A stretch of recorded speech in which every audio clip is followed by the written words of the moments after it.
Andhra university 100 ఏళ్ల వేడుకలకు Google CEO Sundar పిచాయ్ను ఆహ్వానించాలని భీమిలి ఎమ్మెల్యే గంటా శ్రీనివాసరావు విజ్ఞప్తి చేశారు. అసెంబ్లీ 0 అవర్లో ఆయన ఈ విషయాన్ని ప్రస్తావించారు. ఏప్రిల్ 26న ఈ వేడుకలు జరిపేందుకు పూర్వ విద్యార్థులంతా కమిటీగా ఏర్పడినట్లు చెప్పారు. ఆంధ్ర యూనివర్సిటీ ఐకానిక్ బిల్డింగ్ కట్టాలని భావిస్తున్నామని, ప్రభుత్వం 100 కోట్లు కేటాయించాలని విజ్ఞప్తి చేశారు.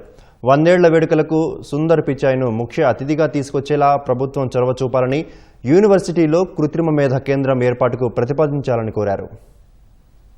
యూనివర్సిటీకి సంబంధించి త్వరలోనే సెంటనరీ సెలబ్రేషన్ జరుగుతున్నాయి.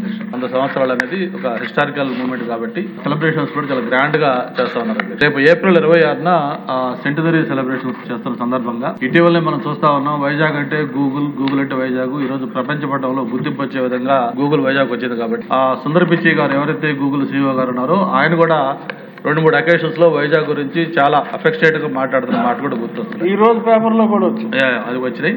అంతేకాకుండా భవిష్యత్తులో వైజాగ్ అనేది ఒక హబ్ గా కూడా అవుతుందని చెప్పి సుందర్ పిచాయ్ గారి మాటలో నిన్నే ఢిల్లీలో జరిగిన ఆ సమ్మిట్ సందర్భంగా మాట్లాడిన మాట కూడా ఉన్నాయి.